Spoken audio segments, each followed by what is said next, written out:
이번 시간은 페이지 86페이지 블록 구조 파트를 보도록 하겠습니다. 블록 구조. 블록 구조는 두 문제가 나오면 아마 출제가 될 것 같고요. 한 문제가 나왔을 때는 잘 출제가 안 됩니다. 그래서 앞전에는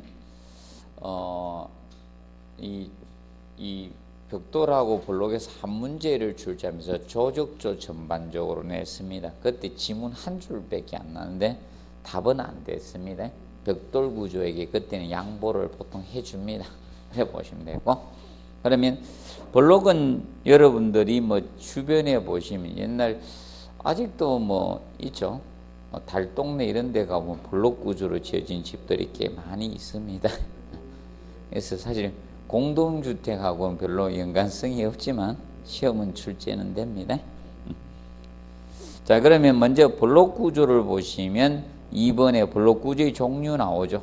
조적식 블록은 단순하게 블록을 시멘트 모르타르 접착제 가지고 쌓아 올린 것을 뭐다? 조적식 블록조가 됩니다. 그러면 쉽게 여러분들 이거하고 같죠? 벽돌벽으로 집을 쌓는데 그 벽돌벽 대신에 무엇으로? 블록으로 벽을 쌓았다는 겁니다. 그렇기 때문에 얘는 알아두실 것이 이 조적식 블록조의 벽은 내력벽이에요. 무슨 벽? 내력벽 개념이 됩니다. 내력벽. 자, 그리고 블록 장막벽 구조 있죠. 블록 장막벽은 쉽게 이겁니다. 이런 건물이죠. 뼈대가 철근 콘크리트 건물로 돼 있어요. 블록으로 이제 철근 콘크리트나 철골조 뼈대로 짜 올라갔어요.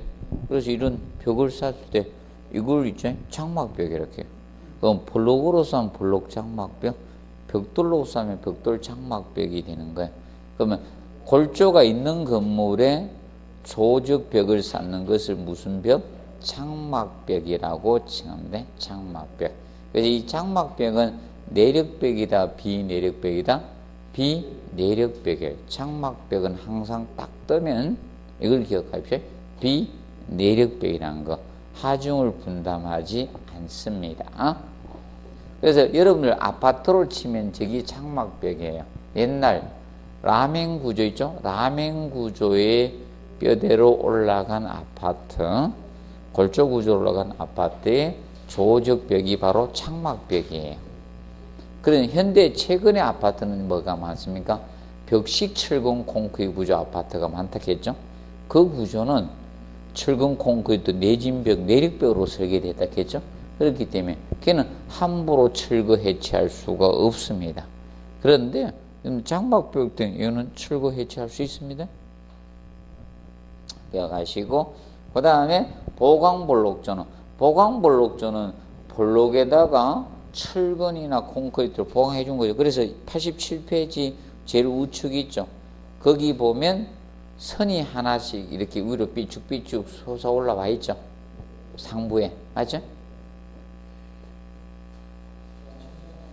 거기 철근이에요. 그 표시. 철근을 보강해 준 겁니다. 그래서 보강블록조가 됩니다. 블록의 빈속에 철근 넣고 콘크리트 부어 넣어 준 거예요. 사춤한 거예요. 이것이 보강블록조. 그 보강블록조의 내력벽도 무슨 벽이다? 내력벽이 되는 거예요. 근데 그럼 조적식 블록조나 보강블록조의 벽은 무슨 벽이다? 내력벽이에요. 근데 우리가 내력벽은 최소 두께의 제한이 있다겠죠. 얼마 이상이 된다? 15cm 이상 되면 내력벽 개념이 되는 겁니다. 그리고 87페이지 블록의 자재적인 측면에서 봤을 때 1번, 2번 정도는 체크하시고요. 줄눈 모르타에 사용하는 모래의 크기하고 사춘 모르타의 모래의 최대 치수 크기가 틀려요. 자, 줄눈 모르타의 모래 크기는 2.5mm를 최대치로 두고 있고요. 사춘 모르타는 얼마다? 5mm를 두고 있어요. 자, 그러면 왜 차이가 있는가? 이거예요. 줄눈 모르타르는 얼마입니까? 표준이 아까 모르타르는 얼마가 표준이? 10mm가 표준인데 모래가 5mm짜리 되면 모래 둘이 부딪히면 아무것도 없어요. 문제가 돼요. 그런데 그래서 2.5m이고 사춤은 공동부를 채워주는 게 뭐다? 사춤이잖아, 맞죠? 공동부를 채워주는 게 사춤이니까. 그래서 최대치가 5mm가 된다는 거예요. 그래서 줄눈 모르타르하고 사춤 모르타르의 모래 크기가 다르다는 거죠. 최대 그 측면을 기억하시고, 그 다음에 운반 취급 저장과 관련돼서는 저거 체크하시면 되겠습니다. 자, 페이지 88페이지 상단에 보시면 블록의 적재 높이, 적재 높이는 1.6m를 한계로 합니다. 그래서 이 적재 높이하고 이를 쌓기 높이하고 혼돈이 좀 없도록 해 주셔야 됩니다.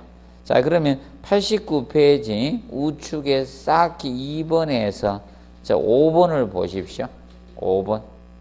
89페이지 5번을 보시면 거기 하루 쌓기 높이는 얼마? 1.5m 이내로 하는 것이 뭐다? 표준이죠? 맞죠? 1.5m. 이거하고 헷갈리면 안 돼요. 하루 쌓기 높이는 1.5m가 표준이고요.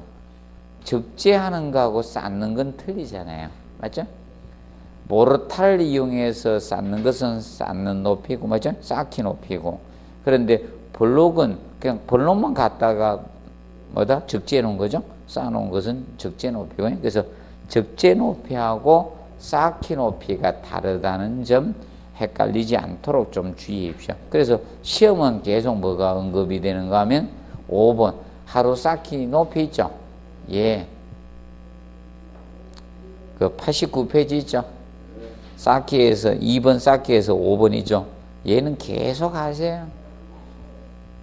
제가 20회 할 때도 이거 몇 번 출제됐는데 계속 하시라 해서 그래서 작년 시험에 20회 시험에 또 지문 또 언급이 된 거예요. 재미있거든. 높이가 많으니까요. 그럼 벽돌은 이래죠. 벽돌 쌓기 높이는 1.2m가 뭐였습니까? 표준이고 최대가 1.5m였고 블록은 1일 쌓기 높이가 표준이 얼마? 1.5m요. 1.5m가 표준이고요. 적재 높이는 뭐다? 1.6m고요. 틀리잖아요. 그러니까 계속 언급이 되는 거예요.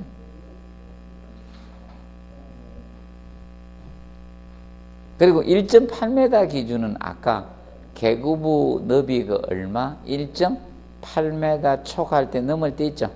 철근 콘크리트 임방보 제한 두는 거 있죠. 그때 1.8m고요. 그래서 정리해 두시면 되겠습니다.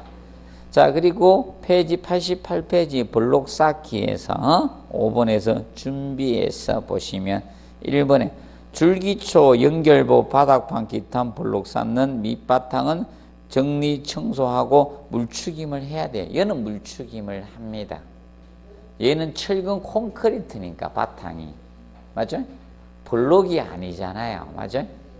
그래서 줄기초나 연결부, 바닥판은 뭐다? 재료가 철근 콘크리트 부재잖아요. 그래서 여기는 물추김을 합니다. 물추김을 하고요. 그런데 이거하고 헷갈려서는 안 됩니다. 그런데 저기 봅니다. 페이지 89페이지 4번 봅니다. 블록에 묻은 흙이나 먼지 기타 더러운 것은 제거하고 모르타르 접착면 체크하세요. 89페이지 제일 상단.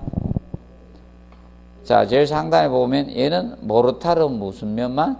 접착면만 물로 적당히 축여서 경화수가 부족하지 않도록 충분한 물 축임은 아니고요. 이거는 모르타르 접착면. 왜인가 하면 블록은 뭐가 있어요? 공동부가 있잖아요. 블록은 구멍이 나 있어요. 이렇게. 블록은 이렇게 구멍이 있어요. 구멍이. 블록은 이렇게 구멍이 있기 때문에 전체 물추김 하면 안 돼요. 블록은 뭐가 있다? 구멍이 있기 때문에 전체 물추김을 하면 안 돼요. 구멍이 있는 것은. 그래서 어디만 한다? 모르타르 접착면만 하겠다는 거예요. 자, 전체 물추김, 충분한 물추김 하면 틀려요. 그래서 4번 꼭 체크하세요. 접착면마다 적당히 물로 축입니다.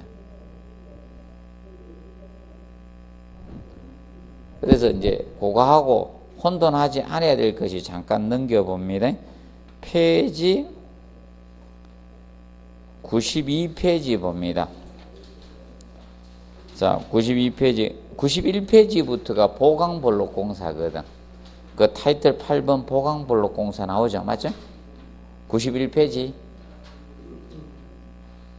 91페이지 상단에 보면 보강볼록 공사 나오죠? 자, 확인하고 다음 페이지로 넘기세요. 근데 그 상단에 보면 1번에 콘크리트 볼록은 물추김 하지 않는다 나오죠? 보강볼록 공사에서 물추김 하지 말아라 이게. 보강볼록 공사에는 물추김 안 해요. 자, 여기가 현재 보강볼록 공사입니다. 8번이. 근데 92페이지 제일 상단에 1번에서 보면 콘크리트 볼록 물추김 하지 않는다라고 나오잖아요. 맞죠? 그리고 9번에 인방볼록 쌓기 있죠? 인방볼록 쌓기에서 보시면 거기 5번 지문에 보시면 그라우트를 부어넣을 때 인방볼록 앞면만 적당히 물추김한다. 체크하세요. 앞면만 적당히 물추김합니다. 전체 물추김 아니라는 거예요. 자, 그러면 볼록에서는요 전체 물추김이 있다는 거예요, 없다는 거예요? 없죠. 볼록은 구멍이 나 있는 볼록이기 때문에 전체 물추김을 하는 게 없다는 거예요. 자, 그러면 모르타르 접착만 물추김하고 인방볼록에서는 앞면만 물추김하고 그 다음에 콘크리트 보강볼록 공사에 물추김 한다 안 한다? 안 한다는 거예요. 그래서 주의하실 것은 그 물추김을 정확히 이해를 해 놓으시면 됩니다. 그러면 사실 볼록에서는 이 조적식 볼록 쪽에서는 볼록 공사에서 물추김 관련돼서는 첫 번째 조적식 볼록 쪽에서는 모르타르 뭐다? 접착면만 물추김 하는 거고, 모르타르 이 접착면만 적당히 물추김 한다는 거예요. 물추김하고 그 다음에 보강볼록 구조에서는 물추김 한다 안 한다? 보강볼록 조에서는 물추김 하지 말아라 이게. 물추김 안 하고 그 다음에 인방볼록에서는 앞면만 물추김 한다는 거예요. 인방볼록에서는 앞면만 적당히 물추김 하자는 거예요. 그래서 헷갈려서는 안 됩니다. 볼록은 공동부가 있으니까 물추김을 전체 물추김은 없다는 거예요.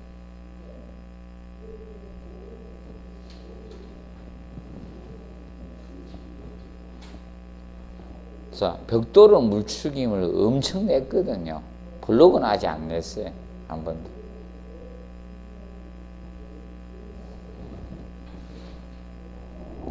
정면을 해 두십시오. 자, 왜냐하면 이렇게 안겨놓고 또 실제 지문 보면 틀리고 이래서 책의 지문을 먼저 본 거예요. 자꾸 책을 읽어야 돼.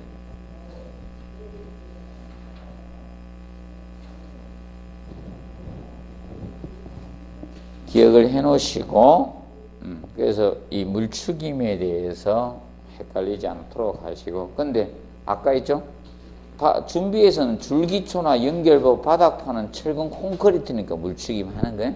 그 바탕이 흡수하면 안 되니까. 그래서 얘들은 볼록은 뭔가면 물추김을 잘못하면요 수축 균열이 발생이 될 수 있는 거예요. 나중에 물이 증발되면서 어떻게 수축 균열이 생겨요. 그걸 방지하기 위해서 전체 물추김을 잘 안 한다는 거예요. 그래서 이제 경하수가 혹시 부족할 일이 있으면 있죠? 그때만 물추김 하겠다는 거죠. 자, 그리고 89페이지 6번에 보시면 최초의 물을 가에 비빈 후 모르타르는 몇 시간? 2시간. 그라우트는 1시간을 초과하지 않는 것은 다시 비벼 쓸 수가 있습니다. 기억하세요? 최초의 물을 가에 비비면 모르타르는 몇 시간? 2시간. 그라우트는 1시간 초간 다시 비벼 쓸 수가 있습니다. 그런데 문제가 그죠? 굽기 시작한 것은 사용하면 된다니다? 안 됩니다. 시간이라도. 그 다음에 89회 그 쌓기 나옵니다. 쌓기에서 1번에 단순 조적 볼록 쌓기 세로 줄 도매 공식 정하고서 무슨 줄로? 막힌 줄로 하라 이겁니다. 그런데 뭐만 예외인가마? 보강볼록조만 예외예요. 보강볼록조는 이거는 세로 줄눈을 뭐로 한다? 통줄눈. 세로 줄눈을 통줄눈으로 시공을 합니다.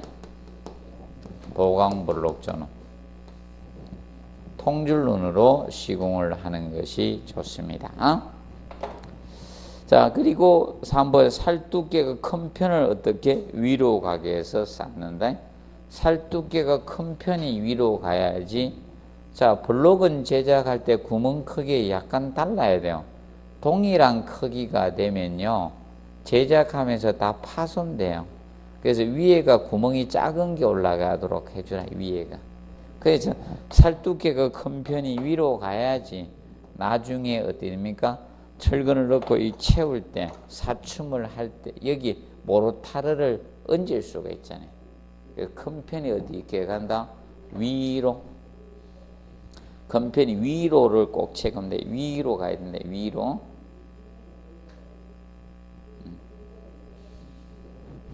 자, 기억하시고 조금 젊은 분이면 낼 수 있어요. 3번. EX해야 돼. 위아래를. 알면 좀 됩니다. 위아래. 아래 위를 바꿔서 내는 겁니다. 자, 그리고 5번 하루 쌓기 높이 1.5m가 표준입니다. 이거는 계속 공부하세요. 몇 번 냈어요. 그래서 계속 낼 겁니다. 얘는. 약간 그때그때 분위기만 달라질 뿐이고. 그 다음에 자, 거기 7번에 자, 거기 나오죠. 특별히 지정해서 줄눈은 몇 미리? 10mm를 기준 잡습니다. 그리고 치장줄을 할 때는 흑손을 사용해서 줄눈 완전 굳기 전에 뭐다? 줄눈 파기하면 됩니다. 자, 그리고 8번 모르타르 그라우트의 사춘 높이는 몇 켜? 3켜 이내. 요가지 5켜로 해서 한번 출제했습니다. 몇 켜 이내로 한다? 3켜 이내로 해주시고, 이때 하루 작업 종료 시 세로 줄눈의 공동부 모르타르 그라우트의 사춘 높이는 블록 상단에서 약 몇 미리? 50mm 아래 둬야 됩니다. 이해해요? 자, 그럼 벽돌하고 똑같아요. 보강벽돌 쌓기나 동일하게 얼마다? 몇 미리? 50mm 아래에 두라 이겁니다. 기억하시고. 그 다음에 9번의 마지막 체크. 피복 두께는 다 똑같아요. 얼마? 20mm를 기준 잡으면 된다. 보강벽돌도 20mm, 얘도 얼마? 20mm가 되어주시면 됩니다.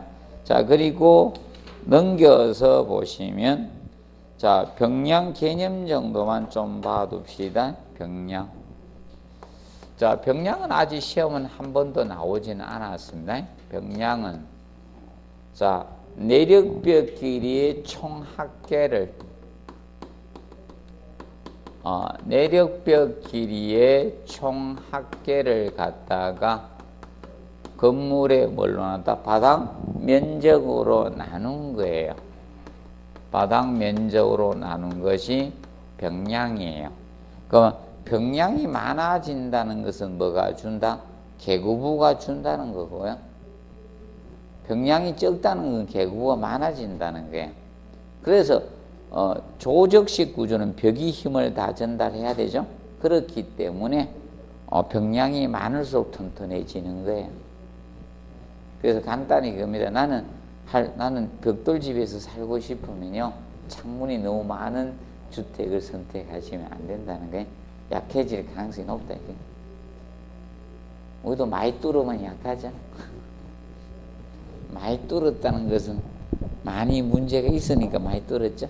이런데 최대한 뚫린 것만 있어야 돼. 자, 기억하시고. 그 다음에 테두리보 와량 있죠. 얘는 3번 냈어요. 거의 다 냈어요. 그래서 역할에서 1번 분산된 벽체를 일체 하중을 균등히 분산시키는 것이 이게 주된 역할이에요. 이게 주된 역할이다 하면 읽어두시고, 2번 기출돼서 수직균열 방지 기출됐고요. 그 다음 밑에 별표 출제가 된 거예요. 별표하고 그거 출제됐고, 그 다음에 91페이지 테두리의 춤 나오죠. 춤 1.5배 있죠. 그거 기출되었습니다. 1.5배. 3번 내서 많이 냈어요. 그래서 내가 종쳤다 했어요. 그러니까 저는 한 번도 안 내고 있어요. 내가 종쳤다 한 이후로 한 번도 안 내고 있습니다. 3번만 내면 많이 냈지. 내용도 얼마 안 되는데 고서 3번 내서 많이 냈죠? 아니요. 종합 문제가 아니고 단독으로 3번 냈어요. 단독으로. 종합 문제 쓴 게 아니고 단독으로 3번 내서 엄청 낸 거예요. 그 몇 줄 된다고 그렇게 많이 내요. 맞죠? 많이 낸 겁니다. 종쳤습니다. 종합 문제 지문 정도는 가능하다. 그리고 보강블록 공사 있죠? 보강블록 공사하면 떠올릴 것이 이겁니다. 자, 거기 3번에 보시면, 자, 세로 그는 원칙적 기초의 태도 이청태 잊지 않고 배건한다. 잊지 마라, 이게.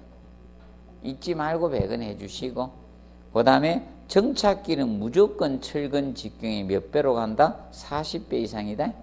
자, 얘는 묻지도 따지지 마세요. 세로근이든 가로근이든 개구 보강근이든 이상한 거 나오든 무조건 정착은 무조건 몇 배? 40배. 자, 보강블록조는 무조건 정착길이 나온 몇 배? 40배 이상. 항상 기억하세요. 몇 배? 40배만 기억. 다 많아요. 다 외울 필요 없어요. 무조건 40배로 가주시고, 그 다음에 4번에 피복 두께 나온다. 피복 두께는 얼마? 20mm 해주시면 되겠습니다. 20mm로 가주시고, 그 다음에 벽 가로건도요, 신경 쓰지 마세요. 피복 두께 얼마? 피복 두께 얼마? 20mm 해주면 됩니다. 자, 그런데 92페이지 아까 블록 쌓기에서 보강블록조는 물추김 한다 안 한다? 안 한다 했죠? 그리고 3번 꼭 체크해 놓으세요. 92페이지 3번 상단.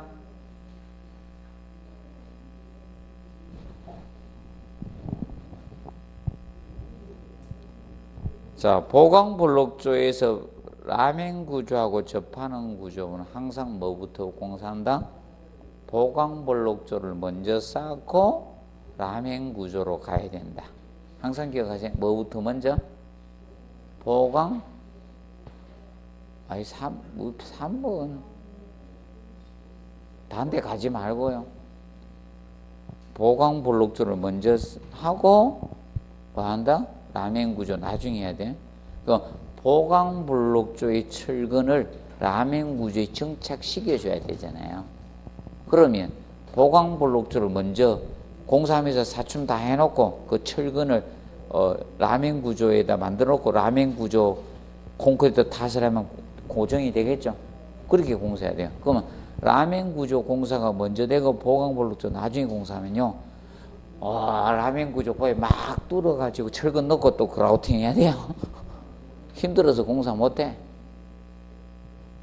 그래서 그걸 기억하시면, 3번 요거는 잘 기억해놔야 돼요. 앞으로 낼 수밖에 없다.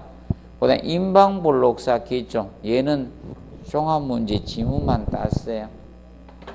중요한 게 3번하고 5번인데 3번 지문을 언급해서 땄어요. 3번하고 5번이에요. 그래서 인방블록은 창문틀 좌우벽이 얼마 이상? 200mm 이상 물려주라. 그럼 몇 cm 이상? 20cm 물려주고, 도면 공사 시방세에서 400mm 해주라. 인방블록은 일반 블록하고 틀려요. 이렇게 된 블록이에요. U자형 블록입니다. 이렇게 생겼어요. 이렇게 생겨야지 여기 철근 넣어주고 인방보 만드는 거예요. 콘크리트 채워주면 되죠, 맞죠? 인방볼록 U자형 볼록이에요. 일반 볼록하고 틀립니다. 그러면 현장에서 인방볼을 인방볼록 깔고 만들겠다는 거잖아요. 자, 그리고 5번 그라우트를 부어넣을 때 인방볼록 앞면만 적당히 물추김 합니다. 얘는 어디만? 앞면만 적당히 물추김을 합니다. 그리고 거기 철근의 피복 두께는 얼마다? 30mm. 자, 얘만 30mm로 간다는 거예요. 인방볼록 피복 두께가. 나머지 피복 두께는 20mm 가지고 2cm고 얘만 3cm. 자, 왜냐하면 얘는 수평부지잖아. 인방보 역할을 해야 되잖아. 그럼 처짐을 받죠? 맞죠? 결국 상부를 가로질렀으니까. 그래서 얘만 3cm고 나머지는 피복 두께 하면 다 몇 cm? 2cm로 기억을 해 두시면 되는 겁니다. 자, 그리고 94페이지 돌구조. 돌구조는 너무 열심히 하시면 안 돼요. 돌구조는 지금까지 딱 4문제 냈어요. 4문제 냈는데요.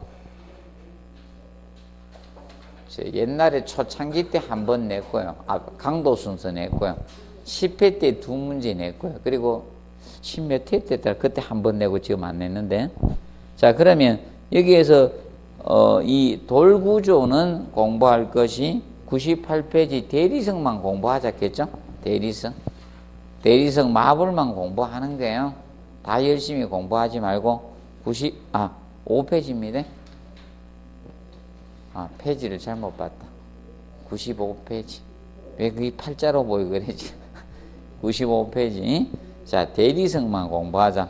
1번 장점이죠. 장식용 빛깔이 아름답고 이렇기 때문에 보통 장식용 조각용으로 사용되고, 그 다음에 2번, 3번이 단점이죠. 2번, 3번이.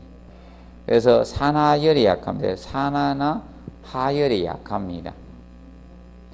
그리고 자, 내마모성 내구성이 외장용으로 좋지 않습니다. 이거 가지고 시험을 냈습니다. 2번, 3번 가지고. 자, 그리고 우리가 알아두실 때 나머지 부분 거기 4번서 8번까지가 뭐다? 시방서 내용이라 했어요. 4번서 8번까지가 시방서 내용인데 시방서 아닌 줄 알고 낼 거예요. 그래서 보시고 4번에 모래는 무슨 모래 써라? 강모래 써야 돼. 바닷모래 쓰면 안 돼. 그리고 저 기억하시고, 그 다음에 6번에 구조체와 마감재는 뒤채운 간격은 얼마? 40mm 표준 잡고 있습니다. 그리고 설치 완료 후 뭐다? 적시 꼭 체크하세요. 적시야, 적시. 시간 주어지면 안 돼요. 어떻게? 적시 깨끗한 물걸레와 마른 걸 사용해서 청소해 주면 돼요. 그리고 산유는 사용하면 안 돼요. 산이 약했기 때문에. 그래서 기억하실 거, 얘는 적시다. 적시 걸레로 청소하면 된다. 기억을 해 두시고, 그 다음에 8번 보양재료를 써주라. 그 보양재료가 뭐이다? 질긴 백지나 모조지, 하드보드지가 뭐예요? 다 종이죠. 보양은 종이로 한다는 거예요. 대리석의 보양. 그거 봐두시고, 자, 그 다음에 이제 저거 공부 혹시나 해두세요. 97페이지 하단에 보시면 가공순서 나오죠. 이 가공순서, 돌 가공순서 97페이지 하단에 보시면 돌을 얼마나 표면을 가공하느냐죠. 순서 정도 한번 매정 도잡물에서 그거 정도 한번 봐두십시오. 자, 너무 열심히는 하지 마시고 그거 정도만 한번 보고요. 그 다음에 넘어갑니다. 104페이지 철골구조. 자, 철골구조는 뭐 2문제 정도 보통 나올 수 있는 파트입니다. 2문제가 기본이다.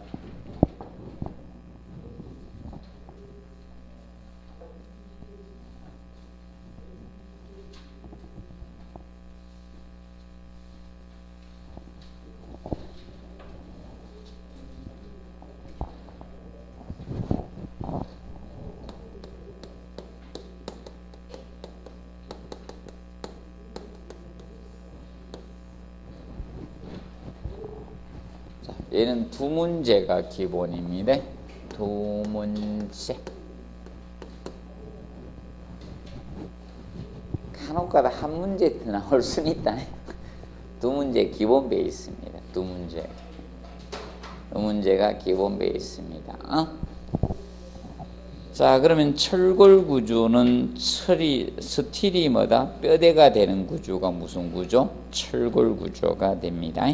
그래서 철골 구조의 장단점적인 측면. 자, 앞전에는 저거 철근 콘크리트하고 비교해서 설명해 드렸죠? 맞죠? 자, 그러면 철골 구조의 장점. 그래서 뒤에 보면 이렇게 철골 구조. 너무 줄여다 이거 작아 잘 안 보이네. 이것이 서울에 대통령상 받았는가 하는 건축물인데 지금은 별 볼 일 없습니다. 이렇게 지을 때 뼈대 지을 때는 별 볼 일 없고 나중에 외관을 보통 철골 구조로 지으면 외벽은 거의 조립하죠. 지금 뼈대 외벽 하나도 없죠. 뻥뻥 뚫렸잖아. 그럼 외벽은 유리 커튼홀로 다 조립하는 거죠. 이 건물 나중에 보면 멋있습니다. 지을 때는 별 볼 일 없는데 지금은 밤에 특히 보면 끝내줍니다. 조명을 엄청 잘해가지고. 그래서 이것이 철골 구조인데 철골 구조의 장단점이죠. 장점보다는 단점 위주로 공부를 많이 해두시고 장점, 장스팬 가능하죠. 고층 구조 가능하다. 이거는 스팬은 뭐가 스팬이라 했어요? 스팬은 경간이라고 했죠. 경간 또는 뭐다? 간 사이. 기둥과 기둥 중심 간의 거리를 스팬, 경간, 간 사이라 했잖아요. 그러면 장스판, 그러면 일반 철근 콘크리트 구조보다 스판을 길게 할 수 있다는 게. 그래서 여러분입니다. 철근 콘크리트 지어지면 차를 세 대를 주차하면 문을 함부로 못 열립니다. 조심스럽게 열고 놔야 돼. 문을 확 열었다가 어떻게? 옆에가 툭 부딪힙니다. 근데 철골 구조로 지어지면 스판을 길게 할 수 있기 때문에 차 문을 열어도요, 안 부딪힙니다. 공간이 많아요. 우리 와이프가 참 좋아해요. 주차하기 편하다고. 공간이 넓으니까.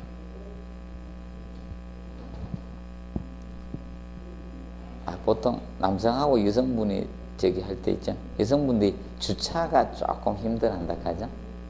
조금 힘들. 옆에 차 끌고 가다. 그래서 보통 그럼 차가 이 기둥이 넓으니까 주차 구획선이 넓은 거예요. 이게 차기 편해. 그래서 우리 와이프가 그 백화점 가면 참 좋아하더라고요. 여기는 주차가 편한데 아파트는 가면 어떻게 됩니까? 잘못하면 박죠. 그래서 텅텅 비은 데만 꼭 주차하더라고요. 그래서 이 스판이 이제 장스판이 가능하다 이겁니다. 그리고 다른 재료보다 강도 커서 자중을 줄일 수 있다. 전체 건물의 무게를 줄일 수 있다는 게. 그래서 저거냐 9.11 테러로 붕괴된 미국 맨하탄의 뉴욕이죠. 무역센터 건물이 철골 구조로 지어진 거예요. 거기 101층짜리였죠. 옛날 쌍둥이 건물이죠. 100층이었습니다. 101층이었습니까?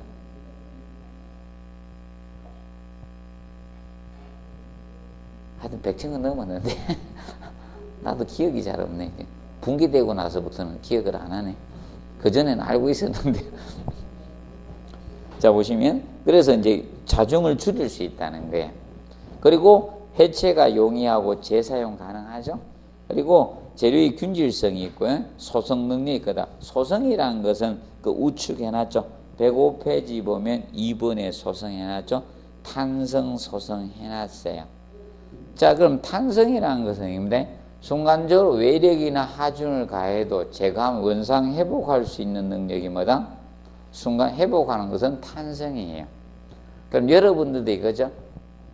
내가 오늘 좀 피곤해도 잠을 자고 나면 내일 아침이면 멀쩡해지면 이것은 탄성이고요. 오늘 조금 무리하면 내일 매우 힘들어진다. 이건 소성 능력이 간 거예요. 그럼 주의하셔야 돼요.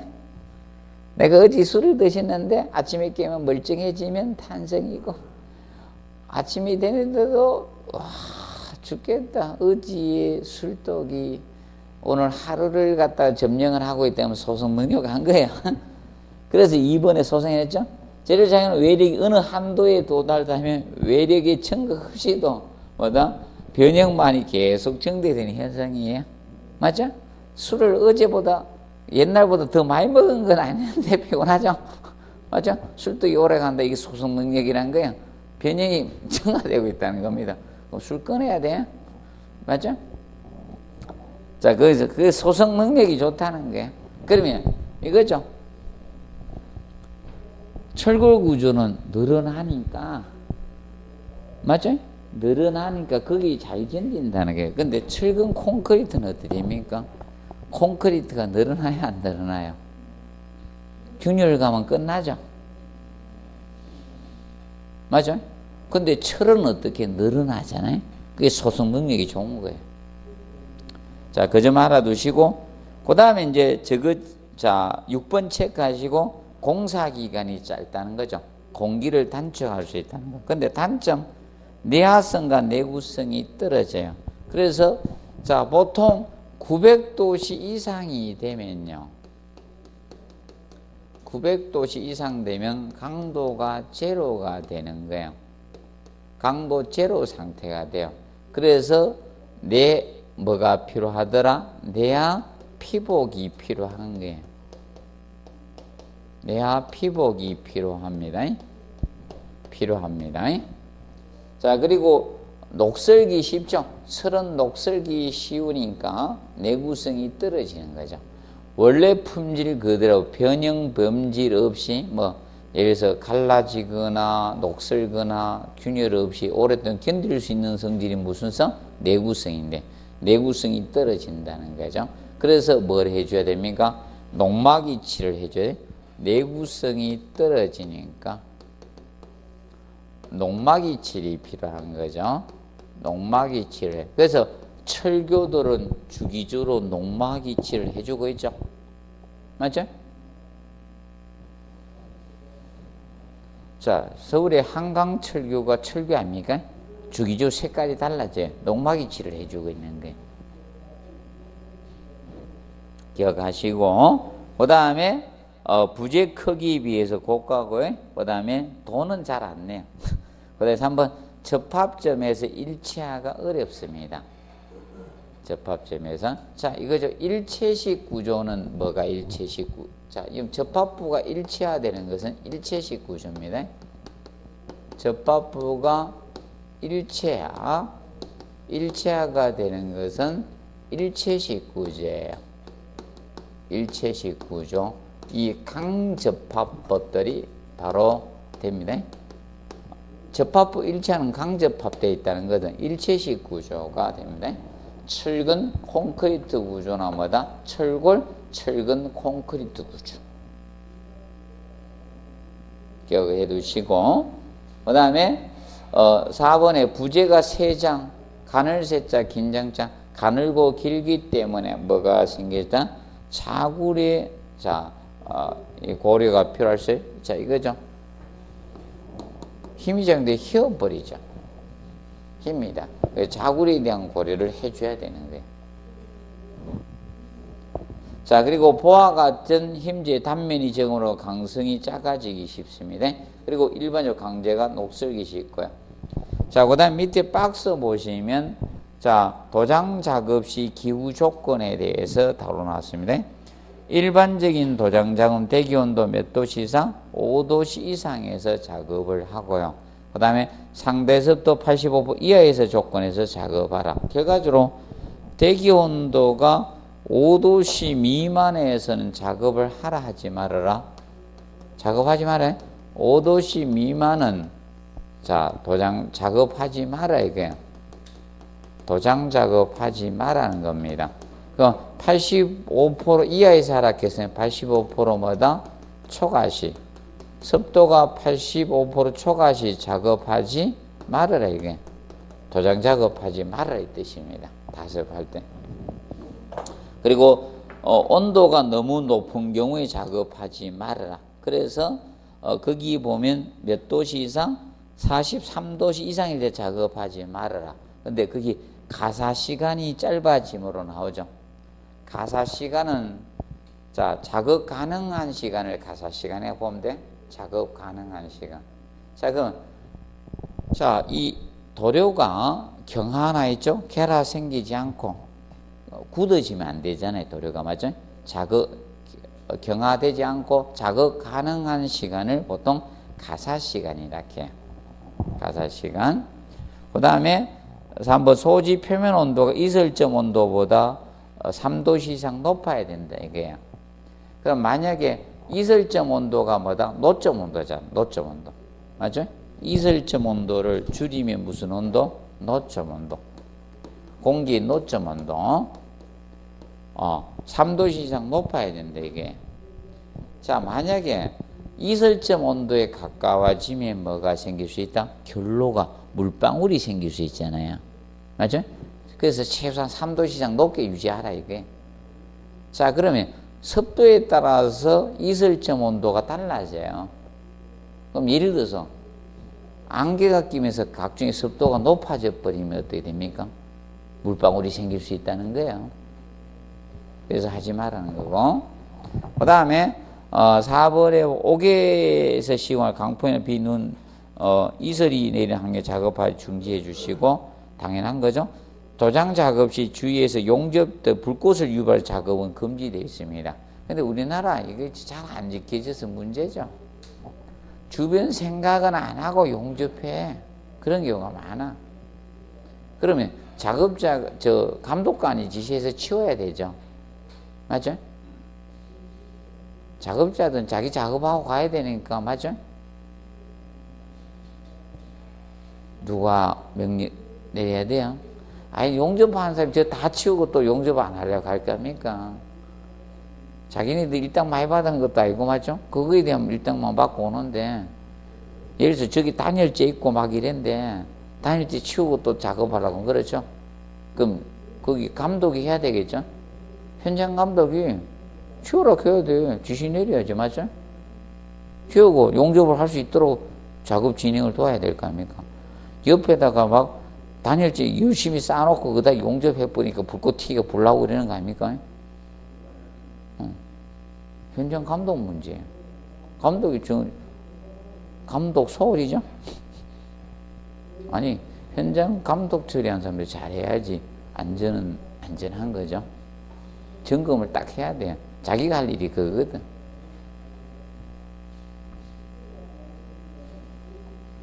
이번에도 그 도마에 올랐죠?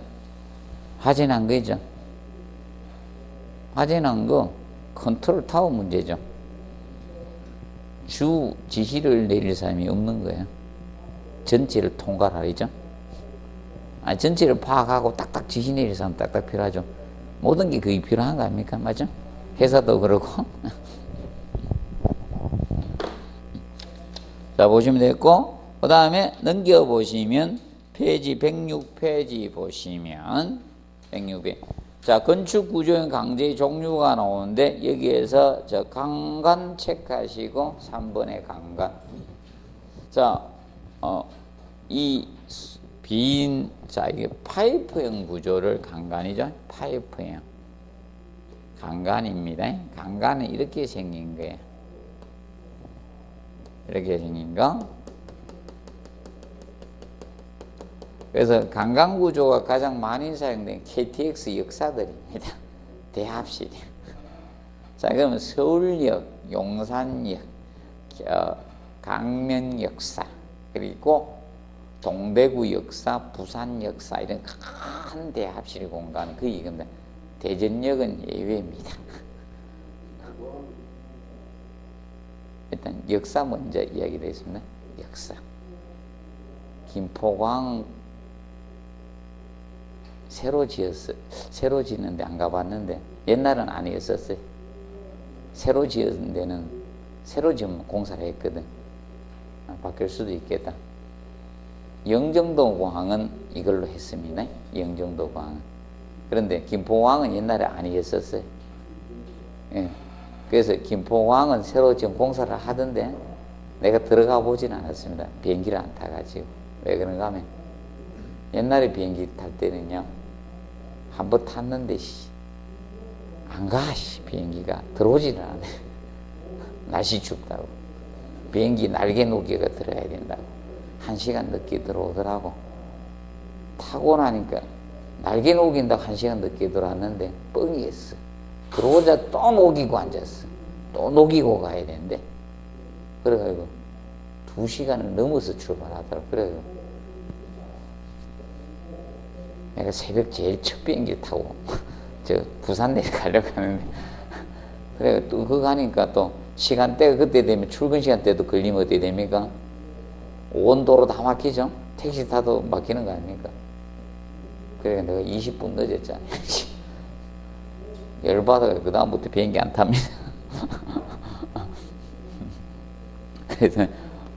그래서 안 가보면 이렇게 된 거예요. 그래서 역사들이 전부 다 이걸로 돼 있어요. KTX 역사 대합실 큰 공간인데 이 대합실이 되게 크게 지어놨잖아요.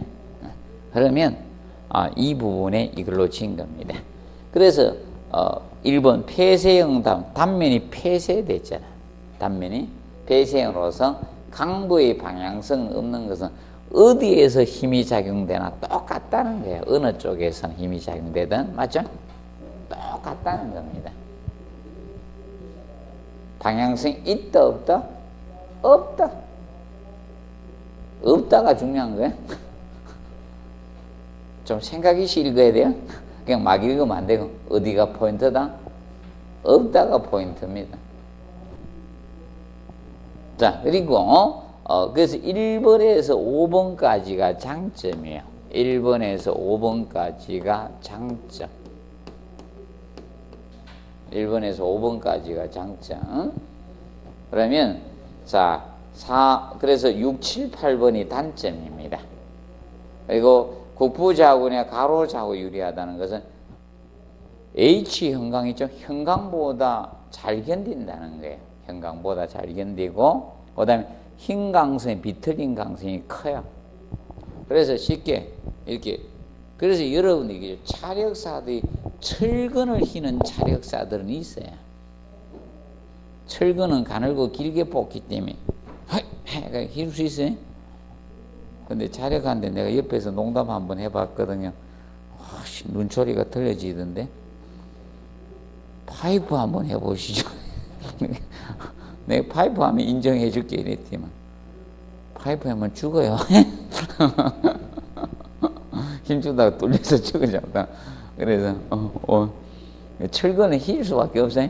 파이프는요 이렇게 되면요 이 바깥에, 그래서 전봇대도 중간에 뻥 비게 만들잖아요.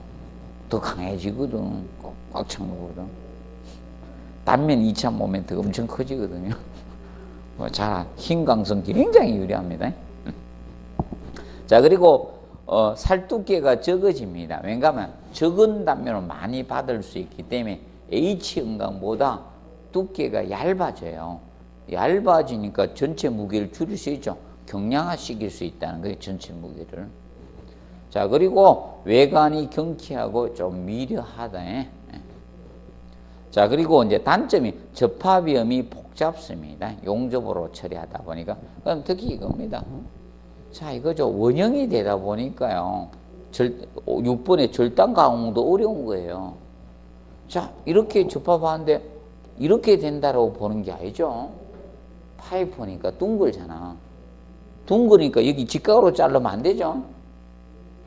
굉장히 힘들고. 특히 대각선 오면요 머리 아파지는 거예요. 자를 때. 맞죠? 절단할 때 생각해 보세요. 그럼 여기 잘해야 돼요. 접합할 때도. 맞죠? 용접으로. 맞죠? 다른 접합법을 쓸 수 없잖아. 용접으로 해야 되는데 용접 기술력도 좋아야 돼요? 나빠야 돼요? 좋아야 되죠? 초보자 들다 하면 난리 나는 거예요. 자, 그래서 6번, 7번 단점 있죠. 요거 잘 기억하세요. 단점은 6번, 7번을 집중을 해 두시면 됩니다. 자, 그 다음에 형광. 형광이라는 것은 여러 가지 단면 형상을 가지는 강제를 뭐라 한다? 형광이라게. 형광. 형광은 여러 가지 단면 형상을 가지는 강제를 줄임말이에요. 그래서 밑에 봐요. I 있잖아, H 있잖아, T 있잖아, D 있잖아. 여러 가지 형상을 가지는 강제. 그래서 형광이에요. 형상에 형자 따고 강제에 강자 딴 거야. 여러 가지 단면 형상을 가진 강제를 뭐라 한다? 형광. 자, 그러면 형광에서 보시면 우측에 H형광, I형광의 표시법에 대해서 여러분들이 자 공부를 해 두시면 되는 거예요. 자, 그러면 그 형광에서 보시면 H형광을 이렇게 보시면 영어 알파벳 뭐처럼 생겼다? H자처럼 생겼다 해서 무슨 형광? H형광입니다. 그러면 I형광도 있을 수 있는 것이고, 그럼 이것이 길게 이렇게 가요. 그 짧게 그려놨는데, 그러면 자, 이때 이겁니다. 형광의 높이를 A라고 보고 형광의 폭 B, 그리고 웨버 두께를 T와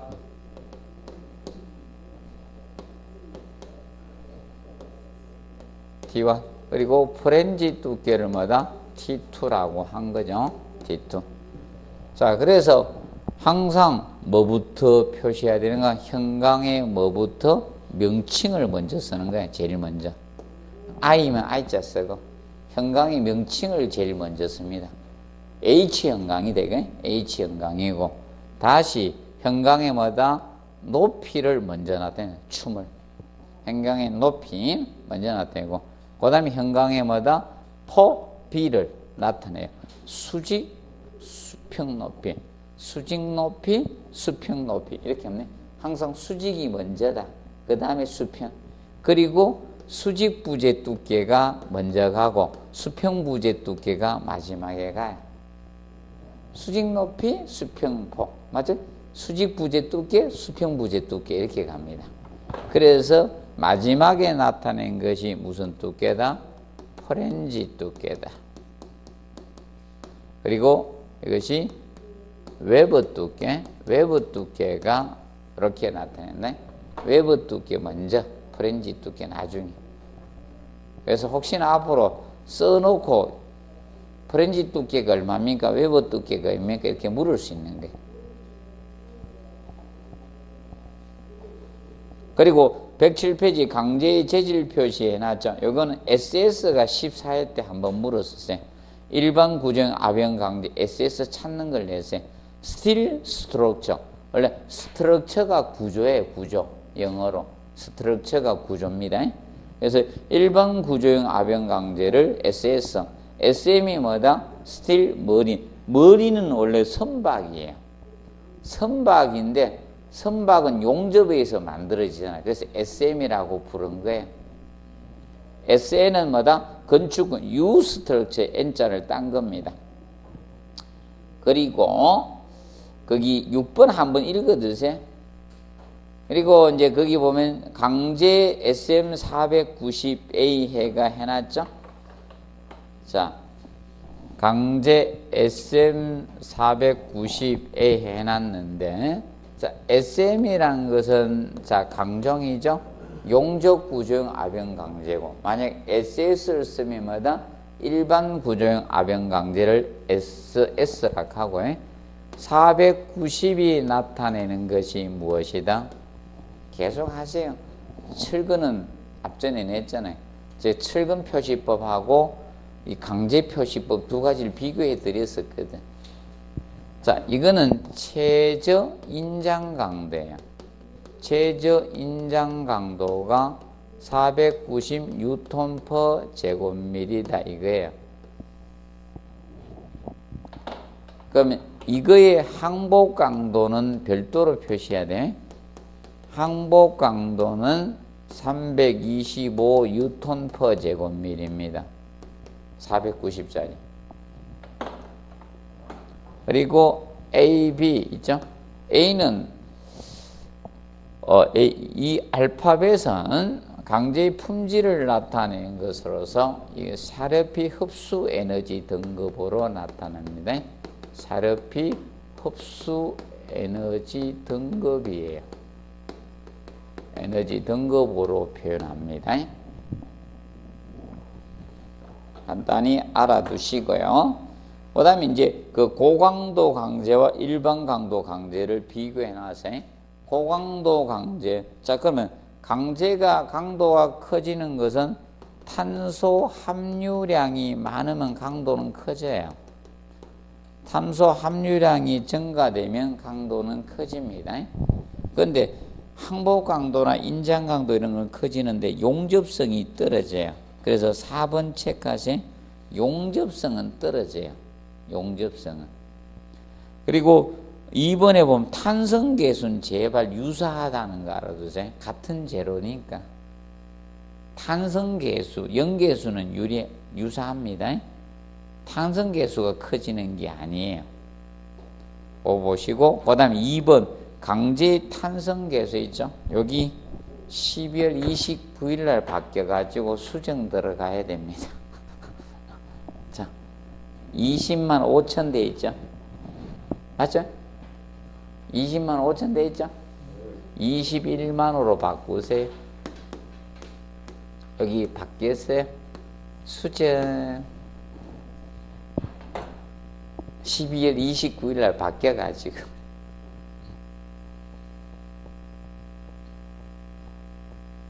5천 더 써요. 21만입니다. 21만. 자, 강제 용접성에 대해서는 아세요? 탄소 함유량은 용접성에 영향을 미칩니다. 그래서 탄소 함유량이 높아지면 용접성은 떨어집니다. 명심하세요. 탄소 함유량이 증가하면 용접성은 어떻게? 떨어진다. 떨어집니다. 그래서 예열하면 용접성은 좋아집니다. 그 다음에 108페이지 있죠? 접합부터는 잠시 휴식하고 하도록 하겠습니다.